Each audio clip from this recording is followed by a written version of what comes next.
नमस्कार। मैंने मेरे पिछले वीडियो में बीए द्वितीय वर्ष की छात्राओं के लिए तुलनात्मक शासन एवं राजनीति प्रश्न पत्र में इकाई 2 में ब्रिटेन के संविधान की विशेषताओं का उल्लेख किया था। आज मैं आपको थोड़ा सा जो अमेरिकी संविधान है इस इकाई में आपकी 5 देशों के संविधान की विशेषताओं को पढ़ना है, वहाँ के सामाजिक आर्थिक आधार को समझना है।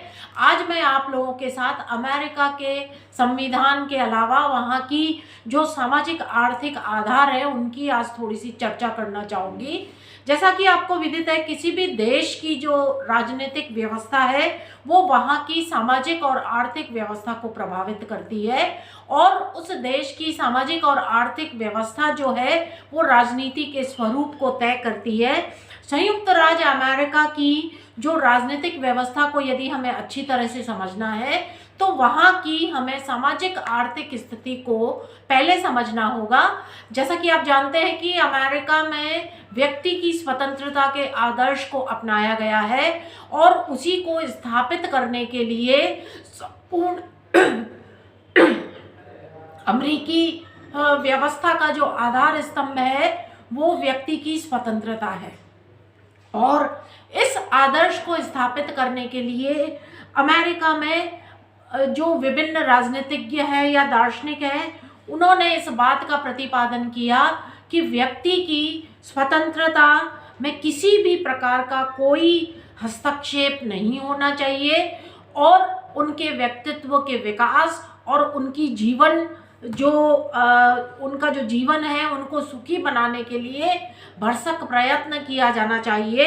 व्यक्ति स्वातंत्र्य के आदर्श का जो प्रभाव है वो वहाँ की राजनीतिक, आर्थिक और सामाजिक व्यवस्था पर साफ नज़र आता है। तो हम आज ये देखेंगे कि वहाँ की सामाजिक व्यवस्था कैसी है। तो जैसा कि आपने थोड़ी अपनी छोटी क्लासेस में पढ़ा है, अमेरिका की जो सामाजिक व्यवस्था है उसमें आपने देखा है कि वहाँ पर बहुलवादी समाज है। ये आपको विदित भी है कि अमेरिका की जो खोज है वो कोलंबस ने 1492 में, स्पेन निवासी कोलंबस ने जो पश्चिमी हिंदू द्वीप है उनकी खोज की थी और उसने यूरोप के लिए अमेरिका के द्वार खोल दिए थे और 17वीं शताब्दी में यूरोप से आकर के लोग यहाँ पर बसने लगे। एशिया, अफ्रीका, लैटिन अमेरिका के भी भाई यहाँ पर आकर बसने लगे और विभिन्न क्षेत्रों और राष्ट्रों से भी यहाँ आगमन होता गया। ऐसा माना जाता है कि जो अमेरिका में एक बार आ जाता है वो वहाँ का होकर के रह जाता है, वहाँ के रंग ढंग में मिल जाता है, घुल मिल जाता है। तो इसी कारण से वहाँ अमेरिका के समाज में हमें विभिन्न देशों और राष्ट्रों की संस्कृतियों का मिला जुला रूप देखने को मिलता है। इसी कारण से वहाँ पर बहुलवादी समाज का दृष्टिकोण डेवलप हुआ। उसके अलावा अमेरिकी सामाजिक व्यवस्था की जो दूसरी विशेषता है वहाँ पर धर्मनिरपेक्ष राज्य है।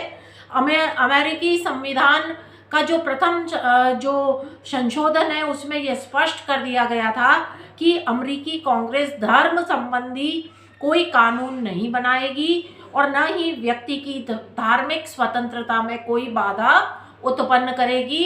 राज्य किसी प्रकार का कोई धर्म में हस्तक्षेप नहीं करेगा। शिक्षा का वहाँ पर व्यापक प्रसार देखने को मिलता है।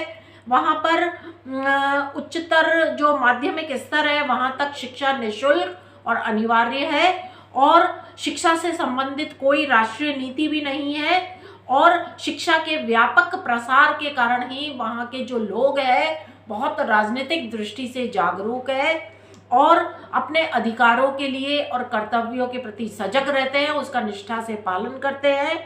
महिलाओं की स्थिति बहुत अच्छी है। वहाँ पर स्त्रियों को सभी क्षेत्रों में पुरुषों के समान दर्जा दिया गया है। बहुत उनकी पूजा की जाती है स्त्रियों की। अमेरिकी समाज में स्त्रियों का बहुत सम्मान है और उनके विकास के लिए समान अवसर प्रदान किए जाते हैं। जातीय समस्या कुछ कुछ अमेरिकी समाज में देखने को मिलती है क्योंकि अफ्रीकी लोग जो आए थे वो गुलामी के रूप में उनको यहाँ पे मान लिया गया था। तो श्वेत अश्वेत का भेद हमें अवश्य वहाँ देखने को मिलता है। अश्वेत लोगों का जो व्यवहार उनके प्रति जो है वो भेदभावपूर्ण होता है, पक्षपातपूर्ण होता है, और उनके साथ उचित व्यवहार वहाँ पर नहीं किया जाता। राजनीतिक व्यवस्था के जो प्रति दृष्टिकोण है अमेरिका में, वो बहुत ही, आप जानते हैं, एक प्रजातांत्रिक देश है अमेरिका, और वहाँ पर स्वतंत्रता, समानता और भ्रातृत्व के आदर्श को अपनाया गया है, और वहाँ पर शांतिपूर्ण और संवैधानिक मार्ग को अपनाने की उनमें आस्था है। इसलिए वहाँ पर किसी प्रकार की कोई क्रांति वहाँ हमें देखने को नहीं मिली, और उनका विश्वास परंपराओं और संस्थाओं में निरंतरता में वे उनकी विश्वास करते हैं, और इसी कारण से वहाँ जो है संविधान में बहुत ही कम संशोधन हुए हैं, क्योंकि लोगों में बहुत आस्था है। जो भी संस्थाएं अपनाई गई हैं उनकी निरंतरता में उनकी आस्था है। अमेरिका जो है एक पूंजीवादी देश है और साम्यवाद का विरोधी है। अमेरिकी चुनावों में किसी भी साम्यवादी को कोई स्थान प्राप्त नहीं हुआ, और अमेरिका में सर्वोच्च शक्ति जनता में निहित है। संविधान की सर्वोच्चता, शक्ति पृथक्करण और न्यायपालिका की स्वतंत्रता इनकी प्रमुख विशेषताएं हैं। तो इस प्रकार से हम देखते हैं कि अमेरिकी सामाजिक व्यवस्था बहुत ही सुदृढ़ है, और वहाँ पर सभी प्रकार की व्यवस्थाओं को अपनाया गया है। अमेरिका की जो आर्थिक स्थिति है उसके ऊपर भी हम नज़र डालें तो देखते हैं कि अमेरिका में अहस्तक्षेप की नीति को अपनाया गया है। जैसा कि मैंने पूर्व में भी बताया आपको, व्यक्ति की स्वतंत्रता उनका प्रमुख लक्ष्य है। तो इस प्रकार से आर्थिक क्षेत्र में भी व्यक्ति को पूर्ण स्वतंत्रता प्राप्त है। अपनी योग्यता और अपने श्रम के माध्यम से हर प्रकार से आर्थिक क्षेत्र में उन्नति करने का अवसर हर व्यक्ति को वह मिला हुआ है, और खुली प्रतियोगिता और पूंजीवादी व्यवस्था को अपनाया गया है। और वहाँ पर इसी कारण से अमेरिकी आर्थिक व्यवस्था में हम ये देखते हैं कि पूंजीवादी व्यवस्था को अपनाने के कारण वहाँ पर आर्थिक असमानता देखने को मिलती है। कुछ पूंजीपति वर्ग ने अपने आर्थिक क्षेत्र में एकाधिकार स्थापित कर लिया है, और इसी कारण से वो ज़्यादा से ज़्यादा मुनाफा वसूल करने लगे, और वहाँ पर हमें इस प्रकार से आर्थिक असमानता बहुत अधिक देखने को मिलती है। और वहाँ अधिकांश लोगों का जो जीवन है उनका यही लक्ष्य है, अधिक से अधिक धन कमाना, और नैतिक मूल्यों के प्रति उनका कोई आकर्षण नहीं है। और आर्थिक हितों को पूरा करने के लिए लोग जो है वो गलत तरीके भी कई बार अपना लेते हैं। वहाँ पर भ्रष्टाचार भी देखने को मिलता है, और अमेरिकी आर्थिक क्षेत्र में जो आर्थिक व्यवस्था है वो पूरी तरह से कल्याणकारी राज्य की अवधारणा को अपनाया गया है, जिसमें जो दुर्बल और असहाय लोग हैं उनके लिए कई योजनाएं लागू की गई है, और सामान्य कल्याण के लिए कई प्रकार की योजनाओं को वहाँ पर लागू किया गया है। और निजी क्षेत्र की जो बड़ी कंपनियां हैं वो अपने श्रमिकों और कर्मचारियों के लिए अत्यधिक सुविधाएं प्रदान करने की व्यवस्था करती है। इसके अलावा वहाँ पर पूंजीवादी देश होते हुए भी अमेरिका में श्रमिक संगठनों की बहुत महत्वपूर्ण भूमिका है। श्रमिक संगठन वहाँ पर बहुत सशक्त माना जाता है अमेरिकी देश में, और वहाँ वो सिर्फ उनकी स्थिति अच्छी नहीं बल्कि उनके लिए उनको बहुत अच्छा वेतन भी मिलता है। बीमारी, चोट या आकस्मिक दुर्घटना के समय उनको पूरी तरह से सुरक्षा भी मिलती है। और अमेरिकी जो व्यवस्था है उसमें हमें बेरोजगारी की समस्या भी देखने को मिलती है, लेकिन फिर भी ओवरऑल वहाँ पर कृषि का जो विकास है वो अत्यंत ही मतलब सुखदायक है। इसलिए कि हालांकि अमेरिका एक पूंजीवादी देश है, लेकिन वहाँ पर औद्योगिक विकास को बहुत बल मिला है, और खाद्यान्न उत्पादन में बहुत अधिक आत्मनिर्भर देश माना जाता है। वहाँ पर गेहूं, कपास, जौ, चावल, मक्की, इन सब का पूरी तरह से उत्पादन होता है, और औद्योगिक विकास में काफ़ी इसके माध्यम से गति मिलती है।